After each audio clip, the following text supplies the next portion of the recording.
తెలుగు శ్రోతలందరికీ నమస్కారం అండి. మన అలనాటి కథలు ఎవర్ గ్రీన్ స్టోరీస్ ఛానల్కి మీ అందరికీ స్వాగతం. రాధాకృష్ణ నవల వింటున్నామండి. రచన శ్రీమతి ఎద్దనపూడి సులోచన రాణి గారు. ఇక ఆలస్యం చేయకుండా మనం కథలోకి వెళ్ళిపోదామండి. వీడియో చూసిన వెంటనే లైక్ చేసి షేర్ చేసి తప్పకుండా సబ్స్క్రైబ్ చేసుకోండి. మన ఛానల్ని బెల్ ఐకాన్ యాక్టివేట్ చేసుకోండి. శివం లోపలికి వచ్చాడు. పెట్టె సర్దుతున్న రాధని చూశాడు. ఎక్కడికి వెళ్తున్నావు అన్నాడు. అమ్మ దగ్గరికి. వెళ్ళు, నువ్వు అలిగి వెళితే నీ కాళ్ళు పట్టుకుని బ్రతిమలాడి తీసుకురావటానికి నేనేం రాను. సంసారం అవసరం లేదనుకుంటే పో, నిన్నెవరూ ఇక్కడ ఆపరు. రాధ మాట్లాడలేదు. పెట్టె తాళం వేసింది. రాధ ఆ రోజే సీతారామపురం బయలుదేరి వెళ్ళింది. రాధ పల్లెటూరు వచ్చేసింది. శాంతమ్మకి అసలే ఒంట్లో బాగుండటం లేదు. భర్త పోయిన దిగులే కాకుండా కూతురు కాపురం గురించిన వ్యధ కూడా ఆవిడకి ఎక్కువైపోయింది. రాధ తల్లి దగ్గర దాపరికం లేకుండా తన మనసులో బాధ చెప్పేసింది. వాళ్ళు నన్ను అసలు డ్యాన్స్ చేయవద్దంటున్నారమ్మా. ఆయనకి చూడబోతే ఉద్యోగం లేదు, ఇల్లు ఎలా గడుస్తుంది? నేను డ్యాన్స్ చేయకుండా ఉండలేను. అది సంపాదనతో పాటు నాకెంత కాలక్షేపమో మీకు తెలియదు అంది. అలివేలు రంగయ్య కూడా అక్కడే ఉన్నారు. రాధని ఇంత బాధ పెట్టినందుకు రంగయ్యకి రాధ అత్తారి మీద చాలా కోపం వచ్చింది. మీరు డ్యాన్స్ చేయాలనుకుంటే చేసి తీరాల్సిందే, వాళ్ళు కాదనటం ఏమిటి? అమ్మాయి గారు, నాన్నగారు లేరని మీరేం బాధపడకండి. మేము ఇంకా బ్రతికే ఉన్నాం. అసలు మీరు ఆ ఢిల్లీ వెళ్లకుండా మానేయటమే పొరపాటు. అప్పుడే ఇక్కడికి రావాల్సింది. మీరు అల్లుడుగారు వచ్చి బ్రతిమలాడే వరకు ఆ ఇంటి గుమ్మం తొక్కద్దు అన్నాడు రంగయ్య. చాలే ఊరుకో. ఇదంతా వీధిన పడితే నలుగురు నవ్వటానికా? అమ్మాయి గారు, ఈయన మాటలు ఇలాగే ఉంటాయి. మగాళ్ళకి మన ఆడాళ్ళ కష్టం సుఖం ఏమిటో సరిగ్గా తెలియదు. మీరు తొందరపడకండి. కాపురం అంటే నూరేళ్ల బతుకు. ఏది చేసినా వెనక ముందు ఆలోచించి మరీ చేయాలి అంది అలివేలు. రంగయ్య, పంచాక్షరం మేస్టార్ని పిలుచుకురా. ఆయన అనుభవజ్ఞులు. ఆయన ఎలా చేయమంటే అలా చేద్దాం అంది శాంతమ్మ. నేను అదే చెప్పాలనుకుంటున్నాను అంది అలివేలు. రంగయ్య సరే మీ ఇష్టం అని వెళ్ళాడు. పంచాక్షరం మాస్టారు వచ్చారు. ఆయన రాధ చెప్పినదంతా విన్నారు. బాగా ఆలోచించారు. చివరికి రాధ, జీవితంలో ప్రతి మనిషి ఎక్కడో ఒకచోట రాజీ పడక తప్పదు. నాట్యం అంటే నీకు ప్రాణం అని నాకు తెలుసు. దానికోసం సంసారం వదులుకోవటం అనేది సముచిత నిర్ణయం కాదు అనిపిస్తోంది. వదులుకోవటం తప్పు అని నేను అనటం లేదు. ఆ సంసారం వదులుకొని వస్తే తర్వాత నీ భవిష్యత్తు ఏమిటా అని ఆలోచిస్తున్నాను. ఇక్కడ నీకు నాన్న కూడా లేరు. ఏ అండతో మిగతా జీవితం వెళ్ళదీయాలో ఆలోచించుకో. ఆడపిల్ల సమాజంలో ఒంటరిగా బ్రతకాలంటే ఆ ధైర్యం, చొరవ పిల్లలకి చిన్నప్పటి నుంచి రావాలి. ఇన్నేళ్ళు ఆకుచాటు పిందెలా ఒక పద్ధతిగా పెరిగిన నీవు ఆ ఒంటరితనం తట్టుకోగలవా? సంపాదన వద్దంటున్నారా? పోనీ శివానికి ఈ విధంగానైనా బాధ్యత తెలిసి వస్తుందేమో. నువ్వు బాగా ఆలోచించుకో అన్నారు. రాధ మాట్లాడలేదు. మౌనంగా కూర్చుండిపోయింది. సాయంత్రం అయింది. రాధ దొడ్లో ఉయ్యాలలో కూర్చొని ఉంది. మాటికి పోనీ ఈ విధంగానైనా శివానికి బాధ్యత తెలిసి వస్తుందేమో అన్న మాస్టారు గారి మాటలే గుర్తుకొస్తున్నాయి. అదే గనుక జరిగేట్టయితే తను ఇక కోరుకునేదే మాత్రం ఏముంటుంది? రాధ తండ్రి బలవంతం కారణంగా ఈ పెళ్లి చేసుకున్నా పెళ్ళి అయిన తర్వాత మనసా వాచా శివం భార్య అయింది. మనసులో ఎలాంటి అసంతృప్తి ఉంచుకోలేదు. అతనితోటిదే తన జీవితం అని నమ్మింది. అతనిలో మంచితనం చూడటానికి, అతన్ని గౌరవించటానికి ప్రయత్నించిందే తప్ప అతనిలో లోపాలు వెతికి అతన్ని కించపరచడానికి ఏనాడు చూడలేదు. శివం ప్రస్తుతం చాలా మంచివాడు. ఆ మంచితనమే రాధకి ఒక్కోసారి ప్రాణ సంకటం అవుతోంది. ఎదుటివారిని గురించి ఆలోచిస్తూ ఎంతైనా నష్టపోయే మనిషి. ప్రపంచం దృష్టిలో చాలా ఉపకారిగా ఉండవచ్చు కానీ అతని నీడలో ఉండాల్సిన వాళ్ళకి అడుగడుక్కి కష్టాల కంటకాలు గుచ్చుకుంటూ ఉంటాయి. పరధ్యాసగా దీర్ఘాలోచనలో మునిగి ఉన్నట్టుగా కూర్చుని ఉన్న రాధ దగ్గరికి, అమ్మాయి గారు, ఇదిగో మీకు ఉత్తరం వచ్చింది అంటూ అలివేలు కవర్ తెచ్చి ఇచ్చింది. రాధ గబాల్న ఆ ఉత్తరం అందుకుంది. తను వచ్చేయగానే శివం కూడా చాలా బాధపడి ఉంటాడు. అందుకే వచ్చేయమని ఉత్తరం రాశాడేమో. రాధ ఉత్తరం అడ్రస్ చూసింది. అది శివం చేతి రాత కాదు, కృష్ణది కూడా కాదు. అపరిచితంగా ఉన్న ఆ దస్తూరి ఎవరిదై ఉంటుందా అని ఆలోచిస్తూ కవర్ చింపి కాగితాలు తీసుకుంది. అది రజనీ వ్రాసిన ఉత్తరం. రాధకి చదువుతున్న కొద్దీ కుతూహలం ఎక్కువైంది. అందులో ఇలా ఉంది: ప్రియమైన రాధకి, రజనీ ప్రేమపూర్వకంగా రాయినది. నువ్వు ఊరు వెళ్ళినట్టే నాకు తెలియదు. కృష్ణ ఈరోజు సిలోన్ పరీక్ష రాయటానికి బయలుదేరి వెళ్ళాడు. మెడ్రాస్ వరకు ట్రైన్లో వెళ్ళి అక్కడి నుంచి ప్లేన్లో వెళ్తాడట. నేను స్టేషన్కి వెళ్ళాను. నువ్వు తప్పకుండా వస్తావని ఎదురు చూశాము. కానీ నువ్వు రాలేదు. కృష్ణ చాలా ఆశాభంగం చెందాడు. కృష్ణ వెళుతూ నువ్వెందుకు రాలేదో కనుక్కోమన్నాడు. మీ ఇంటికి వెళితే మీ అత్తగారు నాతో మాట్లాడలేదు. మీ ఆయన మాత్రం కూర్చోమని మర్యాద చేసి నువ్వు మీ అమ్మ ఒంట్లో బాగోలేకపోతే చూడటానికి వెళ్ళావని, ఎప్పుడు వస్తావో తెలియదని చెప్పారు. మీ అమ్మగారికి ఇప్పుడు ఎలా ఉంది? రాధా, నేను నిన్నొక ముఖ్య రహస్యం అడగటానికి ఈ ఉత్తరం రాస్తున్నాను. నువ్వు ఏమీ అనుకోవని నాకు తెలుసు. అందుకే ఇలా చనువుగా స్నేహంగా నా మనసులో ఆరాటం నీకు తెలియచేస్తున్నాను. కృష్ణ ఇన్నేళ్ల నుంచి మా ఇంట్లో ఉంటున్నాడు కదా. మొదట అంటే 2-3 సంవత్సరాలు నాకు అతని ఉనికే గుర్తుండేది కాదు.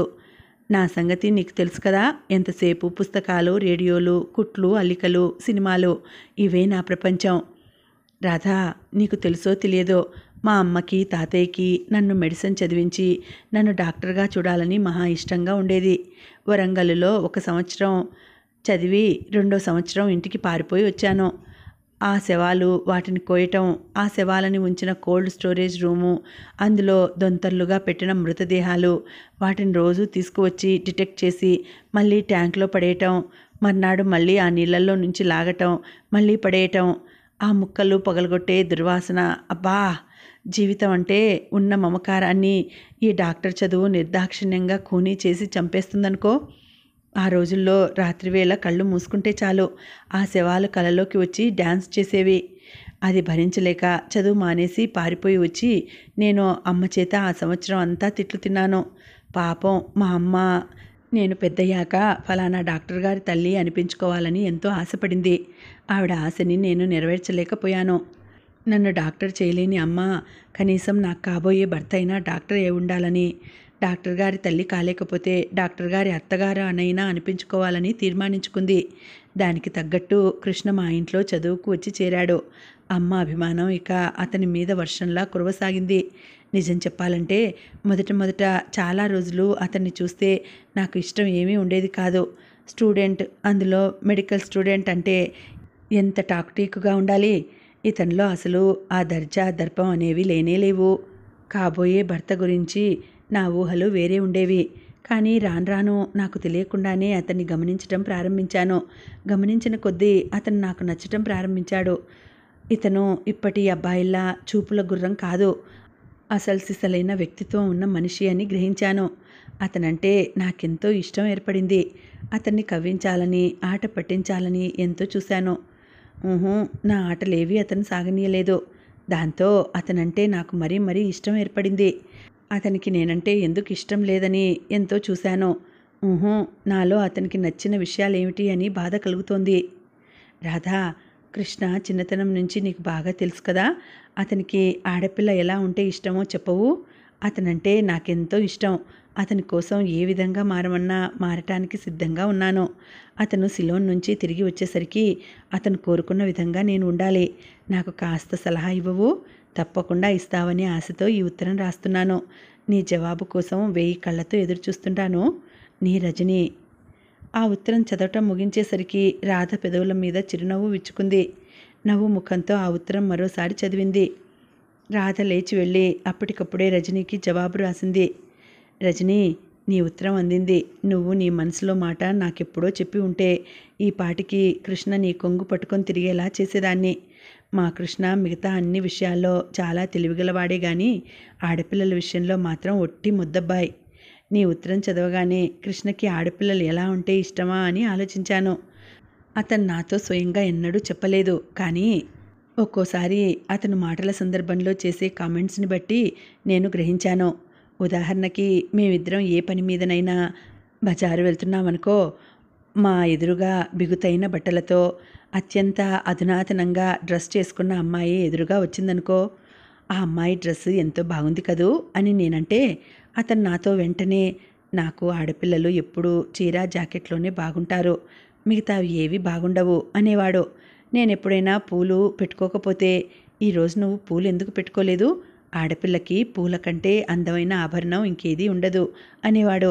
నేనెప్పుడైనా గాడి ప్రింట్స్ ఉన్న చీర కట్టుకుని ముస్తాబు అయితే నన్ను చూడగానే చేత్తో కళ్ళు మూసుకుంటూ, అబ్బా రాధా, నిన్ను చూస్తే గాబరాగా ఉంది, రంగుల ముద్దలు నడిచి వెళ్తున్నట్టు ఏమిటా చీర, పెద్ద అంచులున్నవి, చిన్న చిన్న పూలున్న చీరలే చూడటానికి హాయిగా ఉంటాయి అనేవాడు. దీన్ని బట్టి అతని అభిరుచి ఏమిటో నువ్వే తెలుసుకో అన్నట్టు అసలు విషయం తెలియజేయటం మర్చిపోయాను. అతను సీరియస్గా ఉంటాడు, కానీ అతనికి ఎదుటి వాళ్ళు ఎప్పుడు నవ్వుతూ ఉండాలి. నీ రాధ. పిఎస్, నా సలహా ఫలితం కనిపించిందా? నువ్వు నాకు గురుదక్షిణ ఇవ్వాలి. అదేమిటో మీ ఇద్దరి పెళ్ళైన తర్వాత అడుగుతాను. రాధ ఉత్తరం ముగించి దీర్ఘాలోచనలో మునిగిపోయినట్టుగా కూర్చుంది. నిజమే, కృష్ణ రజని ఈడు జోడుగా బాగుంటారు. రజని చాలా మంచి పిల్ల. కృష్ణకి తనని బాగా ప్రేమించే వ్యక్తి ఎంతో అవసరం. రజని మనసు తెలిసింది కాబట్టి అతను తిరిగి రాగానే ఈ పెళ్లి వ్యవహారానికి నేనే పెద్ద అయ్యి మధ్యవర్తిత్వం నిర్వర్తిస్తాను అనుకుంది. శాంతమ్మ కూతురున్న చోటుకి వచ్చింది. ఉత్తరం ఎక్కడి నుంచి? అల్లుడు రాశారా? లేదమ్మా, రజని అని ఒక స్నేహితురాలు రాసింది. శాంతమ్మ నిట్టూర్చింది. ఈ పూట కూడా ఉత్తరం రాలేదు. వాళ్ళు కోపంగానే ఉన్నారన్నమాట. రాధ మాట్లాడలేదు. పంచాక్షరం మాస్టర్ గారితో మాట్లాడాను. ఆయన వచ్చి నిన్ను మీ అత్తారింట్లో దింపి వస్తారు. అమ్మా. శాంతమ్మ రాధ తల మీద చెయ్యి వేసింది. రాధ, ఆడపిల్ల జీవితం ఎగిరే గాలిపటం లాంటిది. ఏ కాస్త గట్టిగా లాగినా అది పుట్టుక్కుని తెగిపోతుంది. నా మాట విను తల్లి, నువ్వెళ్ళు అంది. రాధ ఈ ఊరు వచ్చినప్పటి నుంచి శివం ఉత్తరం రాస్తాడేమోనని ప్రతి పూట ఎదురు చూస్తోంది. కానీ ఉత్తరం రానేలేదు. తను వచ్చేసినందుకు అతనికి బాధ లేదన్న మాటేగా. రాధ వచ్చేయి అని ఒక చిన్న మాట రాస్తే ఏమవుతుంది? రాధ కళ్ళల్లో నీళ్లు తిరిగాయి. శివానికి బహుశా అది తెలిసి కూడా ఉండదు. రంగయ్య, అలివేలు రాధని తీసుకువచ్చి అత్తవారింట్లో దింపి వెళ్ళిపోయారు. రాధ ఇట్లా తిరిగి రావటం దుర్గమ్మకి మరీ అలుసైపోయింది. సంసారం వద్దని వెళ్ళిపోయావుగా, మళ్ళీ వచ్చావేం అంది హేళనగా. రాధ అవమానం దిగిమంగి ఊరుకుంది. భార్య తనే కావాలని తిరిగి రావటంతో శివం అహం మరింత గర్వపడింది. తడాకా అంటే అలా ఉండాలి, లేకపోతే వెళ్ళిపోతే వెనకాలే వచ్చి బ్రతిమలాడతాననుకుంది. నాకేం కర్మ, నేను మగాణ్ణి. సంసారం వద్దనుకుంటే తన బ్రతికే బండలయ్యేది. నలుగురు నోట్లో గడ్డి పెట్టి ఉంటారు, అందుకే తిరిగి వచ్చింది అనుకున్నాడు. రాధ డ్యాన్స్ చేయటానికి వీల్లేదు, ట్యూషన్ చెప్పటానికి అంతకంటే వీల్లేదు. ఇంట్లో చూస్తే గర్భదరిద్రం. శివం తను సంపాదించలేడు, రాధని సంపాదించనీయడు. రాధ జీవితం ముళ్ళ కంపలా ఉంది. మనసుకి శాంతి అనేది లేకుండా పోయింది. దుర్గమ్మ చీటికి మాటికి కృష్ణ ప్రసక్తి తెచ్చి, వాడున్నాడుగా నీకు, వాడిని చూసుకునే నీకు గర్వం, వాడి దగ్గరికే పో అంటూ ఈటల్లాంటి మాటలతో గాయపరుస్తూ ఉంటుంది. కృష్ణ ప్రసక్తి తెస్తే రాధకి చాలా బాధగా ఉంటుంది. కృష్ణ సిలోన్ నుండి ఆ రోజే తిరిగి వచ్చాడు. రజని అతని కోసం స్టేషన్కి వచ్చింది. రజని అలంకారం పూర్తిగా మారిపోయింది. నువ్వా? నేను నిన్ను గుర్తుపట్టనే లేదు అన్నాడు. అతని కళ్ళల్లో ఆశ్చర్యం, ప్రశంస. రజనీకి చాలా ఆనందంగా అనిపించింది. ఇంటికి రాగానే తన రూంలోకి వెళ్ళబోతున్న అతనితో, ఈ పూట మీ భోజనం ఇక్కడే, రాధని శివంని కూడా భోజనానికి పిలిచాను అంది. అతను క్షణంసేపు తటపటాయించి చివరికి సరేనన్నాడు. రాధ భోజనానికి వచ్చింది. శివం రాలేదేం అని అడిగారు గిరిగారు. పనుండి వెళ్ళారు, ఏమీ అనుకోవద్దని చెప్పారు. ఆయన భోజనం కూడా నేనే చేస్తాలేండి అంది రాధ. కృష్ణ రాధని చూసి తెల్లబోయాడు. రాధ చాలా చిక్కిపోయింది. కళ్ళ క్రింద నలుపు వచ్చింది. ముఖంలో కళ మాసినట్టు ఉంది. పెదవుల మీద చిరునవ్వు తెచ్చిపెట్టుకున్నట్టుగా ఉంది. రండి, భోజనం వడ్డించాను అంది జయమ్మగారు. రాధకి కృష్ణ పక్కన ఖాళీ ఉంచారు. కానీ రాధ వెళ్ళి గిరిగారి ప్రక్కన కూర్చుంటూ, రజని నీవు అక్కడ కూర్చో అంది. రజని ముఖం ఆనందంతో వెలిగిపోయింది. రజని కృష్ణని సిలోన్ విశేషాలు అడుగుతోంది.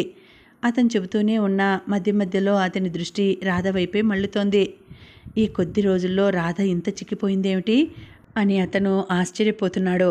భోజనాలు అయినాయి. కృష్ణ తన గదిలోకి వెళ్ళాడు. అతని దగ్గర రజని పెళ్లి ప్రసక్తి తీసుకువస్తానని అంతకుముందే రాధ జయమ్మ గారికి వాగ్దానం చేసింది. చూడు తల్లి, ఈ నెలలో మంచి లగ్నాలున్నాయి. నీ పుణ్యమా అని ఇది కుదిరితే ఇక నాకు దిగులే లేదు అంది ఆవిడ. రాధ కృష్ణ గదిలోకి వచ్చింది. కృష్ణ పెట్టె తీసి బట్టలు సర్దుతున్నాడు. నేను లోపలికి రావచ్చునా? గుమ్మంలో నిలబడి అడిగింది. కృష్ణ తిరిగి చూశాడు. చిరునవ్వుతో అన్నాడు, దేవత ఆలయంలోకి రావటానికి పూజారి అనుమతి కావాలా? నన్ను మరీ అంత దూరం చెయ్యకు అంటూ లోపలికి వచ్చింది రాధ. అక్కడ కుర్చీ నిండా అతని పుస్తకాలు, బట్టలు పడి ఉండడంతో రాధ అతను పెట్టిన మంచం మీదనే చివరగా కూర్చుంది. అతని సర్దటం గమనించినట్టుగా చూస్తూ, నువ్విలా అవస్థపడటం చూస్తుంటే నువ్వు చాలా ఒంటరివాడివి అనిపిస్తోంది అంది ఉపోద్ఘాతంగా. నా ఈ ఒంటరితనంలో నాకు చాలా ఆనందం ఉంది రాధా, షర్టు తీస్తూ అన్నాడు. కృష్ణ, నేను నిన్ను ఒకటి అడగడానికి వచ్చాను. అదేమిటో తర్వాత చెబుదువు గాని నువ్వేంటి ఇలా చిక్కిపోయావు, నల్లబడ్డావు? నిజంగానా? నువ్వెలా ఉన్నావో అద్దంలో చూసుకుంటే తెలియటం లేదా? ఎలా ఉన్నానో నాకేం మార్పు తెలియటం లేదు. బాగుంది. వయసు ఎక్కువ అవటం లేదా? ఎప్పుడూ ఒకేలా ఎలా ఉంటారు? దబాయిస్తున్నట్టుగా అంది. నువ్వు సుస్థి పడిన మనిషిలా ఉన్నావు.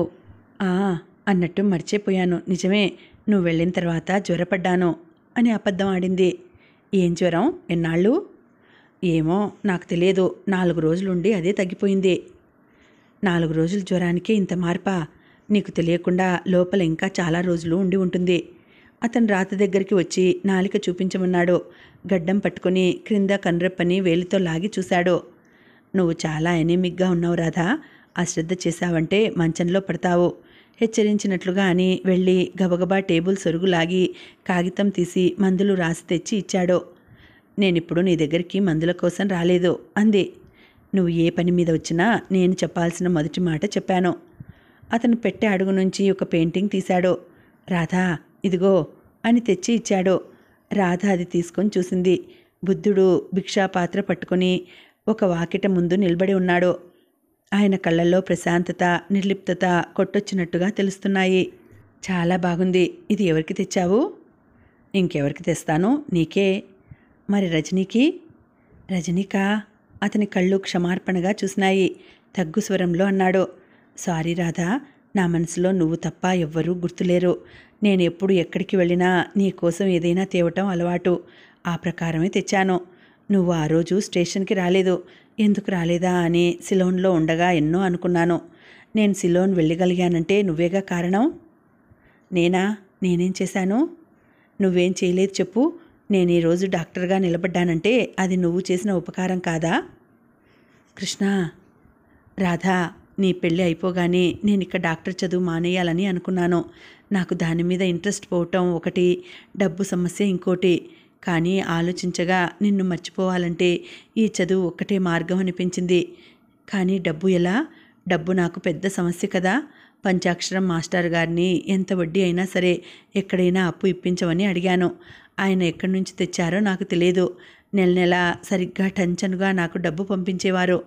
నేను చదువు పూర్తి అయ్యి ఈ ఉద్యోగంలో చేరిన తర్వాత మాస్టర్ గారికి ఆ డబ్బు వడ్డీతో సహా ఎంతైందో లెక్క చెప్పమని అడిగాను. ఆయన నవ్వారు. ఆ డబ్బు ఇచ్చిన వ్యక్తి తిరిగి తీసుకోవడానికి ఇష్టపడలేదన్నారు. నేను ఆశ్చర్యపోయాను. ఇదేమిటి అని ఆయన్ని నిలదీస్తే ఆ డబ్బు నువ్వు ఇచ్చినట్టుగా చెప్పారు. నువ్వు అత్తవారింటికి వెళ్లే ముందు మాస్టర్ గారి చేతికి ఆ డబ్బు మొత్తం ఇచ్చి నెల పంపే ఏర్పాటు చేశావని అన్నారు. నువ్వు ఇచ్చినట్టుగా తెలియనియవద్దని చెప్పావట.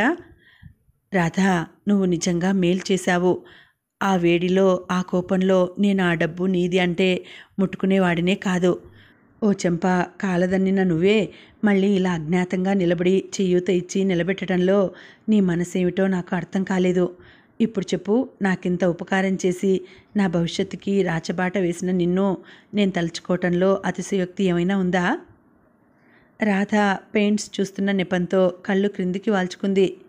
రాధా, ఏమిటి ఆలోచిస్తున్నావు?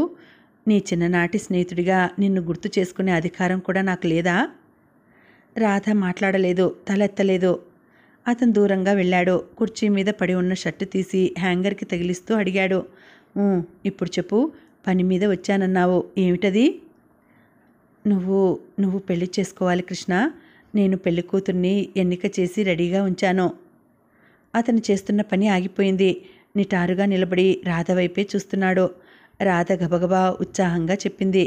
పిల్ల మనకి బాగా తెలిసిన అమ్మాయే, చాలా బాగుంటుంది, చదువుకుంది, పని పాటలు వచ్చు. ఆ అమ్మాయిని చేసుకుంటే నువ్వు చాలా సుఖపడతావు. అతను నిజంగానా అన్నట్టు చూశాడు. నిజంగా. నువ్వు అంటే ముహూర్తం పెట్టించేస్తాను. పెట్టించేసేయ్ అన్నాడు. నిజంగానా? నువ్వు ఒప్పుకున్నట్టేనా? ఒప్పుకున్నట్టే. అయితే ఇప్పుడే వెళ్ళి చెప్పేస్తాను. రాధ లేచి వెళ్ళబోయింది. ఆగు, పిలిచాడతను. త్వరగా వెళ్ళబోతున్న రాధ ఆగింది.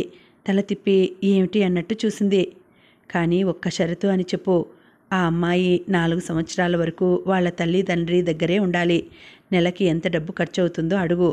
నేను ఫారెన్ నుంచి తిరిగి వచ్చే వరకు ఆ అమ్మాయి నా భార్య అని నాకు గుర్తు చేయకూడదు. రాధ ఆశ్చర్యంగా పూర్తిగా అతని వైపు తిరిగింది. నువ్వు ఫారెన్ వెళ్తున్నావా? ఎప్పుడు? బహుశా త్వరలోనే వెళ్తాను. నేను సిలోన్లో రాసిన పరీక్ష నెగ్గితే ఆ కారణంగా వెళ్తాను. అది కాకపోయినా ఇంకోటి కూడా ప్రయత్నిస్తున్నాను. ముందు నా ఈ మాటకి జవాబు చెప్పు. నా పెళ్ళికి నీకు ఎందుకింత తొందర? నిజంగా చెప్పనా? 4 రోజుల పాటు నేను హాయిగా మీ భార్యాభర్తల దగ్గర ఉండవచ్చు అని. అయితే పెళ్ళికి రేపే లగ్నం పెట్టించు. నేను ఫారెన్ గీరన్ ఎక్కడికి వెళ్ళను. రాధ కళ్ళల్లోకి చివ్వున రాబోయిన నీళ్లని అతి కష్టం మీద నిగ్రహించుకుంది. వెళ్ళు రాధా, రజనీతో పెళ్ళికి నేను ఒప్పుకున్నానని ఇప్పుడే చెప్పు. రాధ ఆశ్చర్యపోయింది. రజనీ అని నీకు తెలుసా? ఆ మాత్రం గ్రహించలేనా? రజనీ అచ్చు నీలాగా డ్రెస్ చేసుకుని స్టేషన్కి వచ్చినప్పుడే అనుమానించాను. ఈ మధ్యవర్తిత్వం నీ మీద ఏదో ఉంది కాబట్టి శివన్ రాకపోయినా నువ్వు ఈ పూట ఇక్కడికి భోజనానికి వచ్చావు, అవునా? రాధ తల ఊపింది. అతను తగ్గు స్వరంలో అనునయంగా అన్నాడు. రాధా, నీ జీవితంలో నాకు ప్రవేశం లేకపోయినా నా జీవితం అంతా నీకే వదిలేశాను. నువ్వెలా చేయమంటే అలాగే చేస్తాను. ఫారెన్ వెళ్ళటం మానేయనా? వద్దు వద్దు. నువ్వు ఎంత ప్రతిభగల డాక్టర్వి అయితే నాకు అంత ఆనందం. రజనీతో నువ్వు ఫారెన్ నుంచి తిరిగి రాగానే చేసుకుంటానన్నావని చెప్తాను. నీ ఇష్టం వచ్చినట్టు చెప్పు. నువ్వు చెప్పిన మాటని తూచా తప్పకుండా పాటిస్తాను అన్నాడు. రాధ వెళ్ళబోయింది. చూడు, వెనక నుంచి పిలిచాడు. నేను విదేశాలు వెళ్ళినా తిరిగి రాగానే పల్లెటూరులోనే సెటిల్ అవుతాను. ఈ మాట మాత్రం మర్చిపోకుండా చెప్పు అన్నాడు. రాధ తల ఊపింది. రాధ చెప్పిన మాటలు విని జయమ్మగారు నిరుత్సాహపడింది. అయ్యో, పెళ్లి చేసుకుంటే ఇద్దరూ కలిసి వెళ్ళొచ్చుగా అంది. పోన్లేమ్మా, 2-3 సంవత్సరాలంటే ఎంతలో తిరిగి వస్తాయి? అసలు ఒప్పుకున్నారు కదా. ఈ లోపల మనం ఏదో సాకు పెట్టి పిలిపించి ఆ 3 ముళ్ళు వేయిద్దాం అన్నారు గిరిగారు. ఏం సాకు పెడతావు తాతయ్య అంది రజని. ఏం సాకేమిటి, 1,00,000 పెట్టొచ్చు. నాకు ఒంట్లో బాగాలేదు, నా మనవరాలు పెళ్లి చూడాలని ఉంది అంటాను. కరెక్ట్ అంది రాధ. అందరూ నవ్వారు. ఇది మంచిదే. ఫారెన్ వెళ్ళి వచ్చిన అల్లుడు అంటే పెళ్లి మరీ ధూమ్ధామ్గా చేయవచ్చు అన్నారు గిరిగారు. రాధని రజని వచ్చి ఇంటి దగ్గర దించి వెళ్ళిపోయింది. శివం ఇంట్లోనే ఉన్నాడు. ఎక్కడికి వెళ్ళావు అని అడిగాడు. ఇంకెక్కడికి వెళ్తుందిరా, ఆయనగారు వచ్చాడుగా ఊరు నుంచి అంది దుర్గమ్మ. నిన్నే అడిగేది. శివం భార్యని రెట్టించాడు. రజని భోజనానికి బలవంతంగా లాక్కెళ్ళింది అంది రాధ. నువ్వు రానంటే ఎలా తీసుకువెళ్తుంది? చిచి, నీకసలు బుద్ధి లేదు. అందరూ నానా మాటలు అనడానికి బాగా అవకాశం ఇస్తావు అంటూ విసుక్కున్నాడు. నీ మొహం మండా, నా కడుపున చెడబుట్టావు కదే. ఇప్పుడు నలుగురిలో నేనెలా తలెత్తుకోవాలి? నీకేం పోయే కాలం వచ్చింది అని రత్నమాణిక్యం మధురం జుట్టు పట్టి లాగి పిచ్చిదానిలా కొట్టసాగింది. ఆగవే ఆగు, గొడ్డుని బాదినట్టు అలా బాదుకుంటావే? జరిగిందేదో జరిగింది. ఇదంతా అసలు దాని పొరపాటు కాదు, నాది. వయసులో ఉన్న పిల్ల ఇంట్లో ఉండగా ఆ నాగరాజు గాడిని ఇంట్లో చేరినేయడమే తప్పు. దొంగ విధవ, ఇంత పని చేస్తాడనుకోలేదు అంటూ దుర్గమ్మ కూతురు చేతుల్లోంచి మధురాన్ని లాగి తన వెనక దాచుకుంది. జరగాల్సిందేమీ లేదు, దీనికింత విషం పోసి నేనింత తాగటమే. రత్నమాణిక్యం కూలబడి మరింతగా ఏడవసాగింది. రత్నమాణిక్యం, మధురం ఇప్పుడే లేడీ డాక్టర్ దగ్గర నుంచి తిరిగి వచ్చారు. మధురానికి నెల తప్పిందని ఆవిడ చెప్పగానే రత్నమాణిక్యానికి కళ్ళు గిర్రున తిరిగిపోయినాయి. నోట మాట రాని దానిలా నిశ్చేష్టురాలైంది. ఇంటికి ఎలా వచ్చిందో తనకే తెలియదు. ఇంట్లో అడుగు పెట్టగానే దుర్గమ్మ ఎదురై డాక్టర్ ఏమన్నది అని అడగగానే తల్లికి చెప్పేసింది. తర్వాత మధురాన్ని పట్టుకుని కొట్టసాగింది. అయ్యో, ఈ విషయం అల్లుడికి తెలిస్తే ఎంత మండిపడతాడో అని దుర్గమ్మ భయపడసాగింది. తల్లి కూతుళ్ళిద్దరూ చాలాసేపు దీన్ని గురించి తర్జన భర్జన పడ్డారు. చివరికి తిట్టినా కొట్టినా వరహాలరావే ఏదో ఉపాయం చూస్తాడని చెప్పేయటానికి నిశ్చయించుకున్నారు. భార్య ద్వారా ఈ వార్త వినగానే వరహాలరావు కూడా నిర్ఘాంతపోయాడు. అసలు దీనికంతకీ మీ అమ్మే కారణం.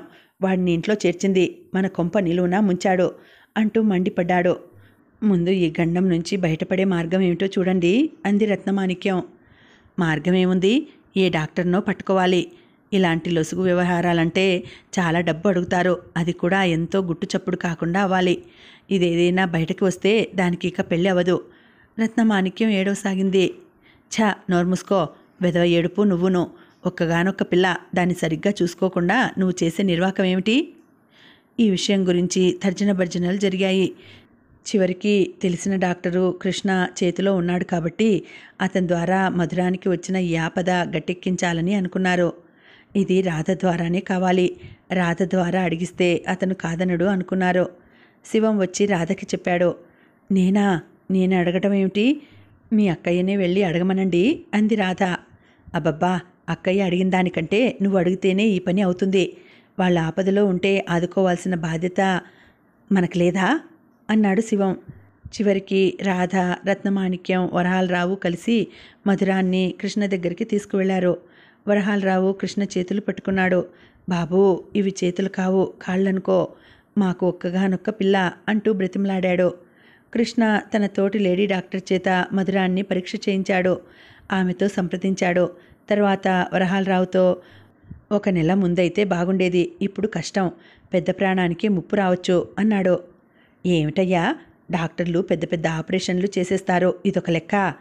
ఏ ఆపరేషన్ అయినా పేషెంట్ తట్టుకోగలరా లేదా అని ముందు చూస్తాం, అది చాలా ముఖ్యం. నీకిష్టం లేదని చెప్పరాదు? మీరెలా అనుకున్నా నాకు అభ్యంతరం లేదు. డాక్టర్గా నేను చెప్పవలసిన సలహా చెప్పాను అన్నాడు. వరహాలరావు చివాలను లేచాడు. ఇంకా కూర్చుంటావేం, రాపోదాం, భార్యని కసిరాడు. ఇంటికి రాగానే దుర్గమ్మ కూతురు ద్వారా ఇదంతా వింది. అయ్యో, అయినవాడు కదా, ఆపదలో ఆదుకుంటాడనుకున్నాం, ఇట్లా చేశాడా అంది. ఎందుకు ఆదుకుంటాడత్తగారు? అసలు అతని దగ్గరికి వెళ్ళడమే మన పొరపాటు. మన పరువు బజార్లో పడి నవ్వుల పాలైతే అతనికి ఆనందంగా ఉంటుంది. ఇప్పుడేం చేయటం? ఇంకో డాక్టర్ని అడిగితే? ఇప్పటికే 2 డాక్టర్లు అయ్యారు, చాలు. ఏవి జరగకపోగా ఊరంతా టామ్టామ్ అవుతుంది. ఆ నాగరాజు గాడిని పిలిపించి మాట్లాడి ముహూర్తం పెట్టించి ఆ 3 ముళ్ళు వేయిద్దాం. అంతకంటే మార్గం లేదు అన్నాడు. శివం వెళ్ళి నాగరాజుని పిలుచుకొని వచ్చాడు. దుర్గమ్మ అతన్ని కూర్చోమని మర్యాద చేసింది.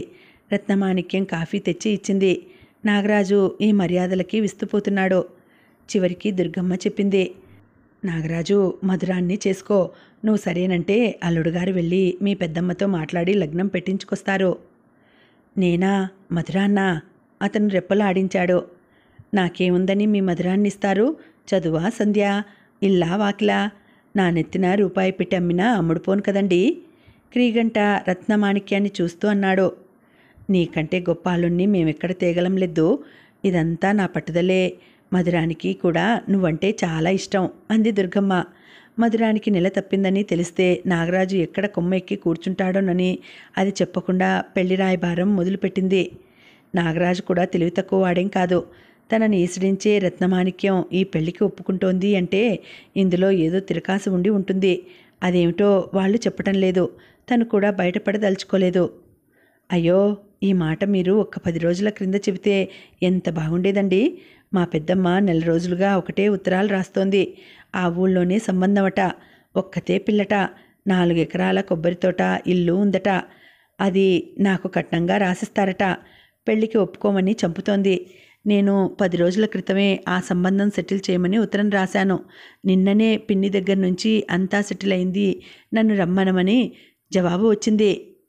తల్లి కూతుళ్ళిద్దరూ ముఖాలు చూసుకున్నారు. రత్నమాణిక్యం చివాలన ముఖం తిప్పుకొని లోపలికి వెళ్ళిపోయింది. దుర్గమ్మ నాగరాజుతో అంది, అట్లా అంటే ఎట్లా? నువ్వు మమ్మల్ని కాదని పోతే ఎలా? నిన్ను మాలో కలుపుకోవాలని నేను తాపత్రయపడుతుంటే నన్నేం చేయమంటారు చెప్పండి? అవతల అంత కట్నం వస్తుంటే. ఆ కట్నం ఏదో మేమిస్తాంలే. నాగరాజు ఆలోచనగా చూశాడు. ఇచ్చిన మాట తప్పటం ఎలాగండి? మా పెద్దమ్మ ఏమంటుందో? ఏమీ అనదు. పెళ్లి చేసుకునేవాడివి నువ్వు. నీకిష్టం లేని పెళ్లి చేయిస్తుందా? చూడు, కట్నం 15,000 ఇస్తాను. ఆ సంబంధం వద్దు అని ఈరోజే మీ పెద్దమ్మకి వ్రాసేయి. పెద్దవారు మీరంతగా చెప్తుంటే కాదంటం ఎలా? నసిగాడు. నాకు తెలుసు నాగరాజు, నువ్వు మంచివాడివి, నా మాట వింటావని నేను అనుకున్నాను ముందే. దుర్గమ్మ సంబరపడింది. లగ్నం పెట్టించండి, పెద్దమ్మకి ఉత్తరం రాస్తాను అని నాగరాజు వెళ్ళిపోయాడు. ఈ మాట వరహాలరావుతో చెప్పగానే ఆయన నిలువునా నీరయ్యాడు. ఆ విధవకి 15,000 కట్నమా? అత్తగారు మీకేమైనా మతిపోయిందా? లేదు అల్లుడు గారు, అవతల ఇంకో సంబంధం సెటిల్ అవుతోంది అంటే ఏం చేయాలో చెప్పండి. నాకంతకంటే ఇంకేం మార్గం తోచలేదు. ఈ పరిస్థితుల్లో మనం నాగరాజుని వదులుకుంటే ఎలా? ఎందుకు వదులుకుంటామండి? గుంజకి కట్టేసి అందరం ఎడాపెడా 4 తన్ని అదే కట్నం అని చెబితే ఇక చాలు బాబోయ్ అని ఒప్పేసుకునేవాడు. ఆ, ఒప్పుకుంటాడు. చెప్పా పట్టకుండా పారిపోతే ఏం చేస్తాం? పెళ్ళికి అమ్మ చెప్పినట్లుగా కట్నం ఆశతో వాడిని ఒప్పించటమే మంచిది అంది రత్నమాణిక్యం. నోటిమాటిగా మీ అమ్మ జోరుగా ఇచ్చేసింది. ఇప్పుడు 15,000 కట్నం, పైనుంచి 5,000 10,000 పెళ్లి ఖర్చు. 25,000 ఎక్కడి నుంచి తీసుకురాను నేను? మనల్ని అందరినీ బజారులో పెట్టి అమ్మినా 25 పైసలు రావే. అది నిజమేననిపించింది అందరికీ. నిజమేననుకోండి, మరి ఏదైనా ఉపాయం చూడాలి. తల తాకట్టు పెట్టైనా ఆ డబ్బు తెచ్చుకుని ఈ పెళ్లి జరిపించాలి. 25,000 పుట్టించలేనంటే ఎలా? దాని జీవితం ఏం కాను అంది దుర్గమ్మ. భగవంతుడా, నా తెలివితేటలు నీ పరీక్షల ముందు చాలటం లేదయ్యా. 25,000 ఇప్పుడు నాకేది దారి? వరహాలరావు తల పట్టుకున్నాడు. 2 రోజుల అనంతరం రాధ గదిలో కూర్చుని దిండు కవరు మీద పూలు కుడుతోంది. శివం లోపలికి వచ్చి రాధకెదురుగా కూర్చున్నాడు. రాధా, మధురం పెళ్ళికి నువ్వు సాయం చేయాలి. ఈ పెళ్ళి నీ వల్లనే అవుతుంది అన్నాడు. నేనేం చేయగలనండి? రాధ ఆశ్చర్యపోతూ అంది. ఎంత ప్రయత్నించినా ఎక్కడా డబ్బు దొరకలేదు. నిన్ను ఈ విధంగా అడగకూడదని అనుకున్నాను, కానీ తప్పలేదు. డబ్బా? రాధ పెదవుల మీద శుష్కహాసం కదిలింది. డబ్బు నా దగ్గర ఎక్కడుందండి? ఉన్నదంతా మీకే ఇచ్చేశాను. నా దగ్గర డబ్బే ఉంటే ఈ అర్ధాకలి భోజనాలు చేయనిస్తానా? అబ్బా, నీ దెప్పటం ఇప్పుడు కాదు. నీ దగ్గర డబ్బు ఉంది అని నేను అనటం లేదు. నువ్వు తలుచుకుంటే సాధించగలవు. అంటే ఒక్క డ్యాన్స్ ప్రోగ్రాం ఇవ్వురాదా? మధురం పెళ్ళి అయ్యే డబ్బు సమకూరుతుంది. కుడుతున్న సూది కసుక్కున రాధ వేలిలో దిగి రక్తం రాసాగింది. అయినా ఆ బాధే తెలియనట్టుగా భర్త వైపు కళ్ళు అప్పగించి చూస్తోంది. నేనా? డ్యాన్సా? మీరేనా ఈ చెప్పేది? శివం తల దించుకున్నాడు. రాధ వేలి మీద రక్తం తుడుస్తూ తప్పు చేసిన వాడిలా అన్నాడు. నువ్విలా అంటావని నాకు తెలుసు. నిజం చెప్పాలంటే నిన్ను మళ్ళీ డ్యాన్స్ చేయమనటం నాకు ఇష్టం లేనే లేదు. కానీ ఇది నా కోసం కాదు. అవతల అక్కయ్య చాలా బాధలో ఉంది. దానికి మధురం పెళ్లి గురించి దిగులు పట్టుకుంది. ఈ 25,000 పుట్టించకపోతే మధురం పెళ్లి కాదు. పెళ్లి కాకపోతే దాని జీవితం నవ్వుల పాలు అవుతుంది. రాధ పెదవులు విరక్తి నిండిన చిరునవ్వు నవ్వాయి. ఓహో, పరోపకారం అన్నమాట. నువ్వెలాగైనా అనుకో, అక్కయ్యకి ఈ ఒక్క సాయం చెయ్యి. నువ్వు డ్యాన్స్ చేస్తానంటే బావగారే ఆ ప్రోగ్రాం పెద్ద ఎత్తున ఏర్పాటు చేసి బాగా పబ్లిసిటీ ఇచ్చి టిక్కెట్లు అమ్ముతారట. రాధా, ప్లీజ్ నా మాట కాదనకు. రాధకి ఎంత నిగ్రహించుకున్నా కోపం చర్రున రాసాగింది. మీరింకేదన్నా చెప్పండి, నా వల్ల ఇది మాత్రం కాదు. రాధ చేతిలో కుట్టుని పక్కన పెట్టేసి అంది. మీకు తెలియదండి, మీరు డ్యాన్స్ చేయవద్దన్నారు. నా మనసు డ్యాన్స్ నుంచి విరక్తి కల్పించుకోవటానికి నేనెంతో శ్రమపడ్డాను. మళ్ళీ మొదలా? నా వల్ల కాదు. మీరు డ్యాన్స్ చేయమంటే చేసి వద్దంటే మానేయటానికి నేను మీరుకి ఇచ్చిన బొమ్మని కాదండి. మీ మాట కాదంటున్నానని బాధపడకండి. మీ బావగారిని డబ్బు కోసం ఇంకేదైనా మార్గం వెతుక్కోమనండి. అక్కయ్య అంత కష్టంలో ఉంటే నీకు రవంతైనా జాలి లేదా? శివం కోపంగా అన్నాడు. లేదన్నానని చెప్పండి అని రాధ అక్కడి నుంచి లేచి వెళ్ళిపోయింది. శివం రెక్కపట్టి ఆపాడు. నా మాట అంటే నీకు విలువ లేదా? రాధ అతని వైపు అసహనంగా చూసింది. ఉందో లేదో మీరే ఆలోచించుకోండి. నా మాటకి సరిగ్గా జవాబు చెప్పు. మీ మాట మీద విలువ ఉంది కాబట్టే మీ మాట కోసమే నాన్న నాకు ఇచ్చిన ఆస్తి అంతా అమ్మి మీ బావ చేసిన అప్పులు తీర్చాను. మీ మాట మీద విలువ ఉండబట్టే నాకు ప్రాణంతో సమానమైన డ్యాన్సు మీరు మానవంటే మానేశాను. మీ మీద గౌరవంతోనే నేను సంపాదించగలిగే శక్తి ఉండి కూడా. రాధ కళ్ళల్లో చివ్వున నీళ్లు ఉబికాయి. ఏదీ చేతకాని అసమర్థురాల్లా ఇంట్లో ఉండి అర్ధాకలి భోజనాలు చేస్తూ జీవితం గడుపుతున్నాను. ఇంకా మీ మాట విననండి. మీకెంతసేపు మీ అక్కయ్య సంసారం గురించి శ్రద్ధ తప్ప మన కాపురం గురించి పట్టదు. వాళ్ళు ఇంట్లోంచి వెళ్లరు. మన భవిష్యత్తు మారదు. కనీసం మనకు శాంతి కూడా ఉండదు. ఇది నాకు బాగా అర్థమైంది. రాధా, ఈ ఒక్కసారికి నా మాట విను. ఇంకెప్పుడు నిన్ను బాధ పెట్టను. మధురం పెళ్లి చేసేస్తే అక్కని బావని విడిగా ఉండమని చెబుతాను. రాధ అతని వైపే చూస్తోంది. నిజం రాధా, ఒట్టు. అతను రాధ చెయ్యి తీసుకొని తన చేతిలో ఉంచాడు. రాధ ఇంకా అతన్నే చూస్తోంది. మీరు ఇప్పుడు అన్న మాట మీద నిలబడతారా? తప్పకుండా అతను మరోసారి ఒట్టు వేశాడు. మీరు ఇచ్చిన మాట మీద నిలబడితే నాకు డ్యాన్స్ చేయటానికి అభ్యంతరం లేదు. నువ్వెంత మంచిదానివి రాధా. కానీ ముందే చెప్తున్నాను, ఇది నా ఆఖరి ప్రయత్నం. నేను మాట నిలబెట్టుకోకపోతే చూడు. సరే, మీ బావగారిని డ్యాన్స్ తేదీ నిర్ణయించమనండి. అలాగే రాధా, అలాగే. అతను సంతోషంగా గబగబా వెళ్ళిపోయాడు. రాధ నిట్టూర్చింది. ఈ రూపంగానైనా ఈ సంసారం ఒక గట్టుకి చేరితే భగవంతుడికి 1000 కృతజ్ఞతలు అనుకుంది. ఇంకా ఉందండి, కథ కొనసాగుతుంది. మళ్ళీ వచ్చే వీడియోలో తర్వాతి భాగం వినేద్దామండి. అంతవరకు సెలవు. నమస్తే.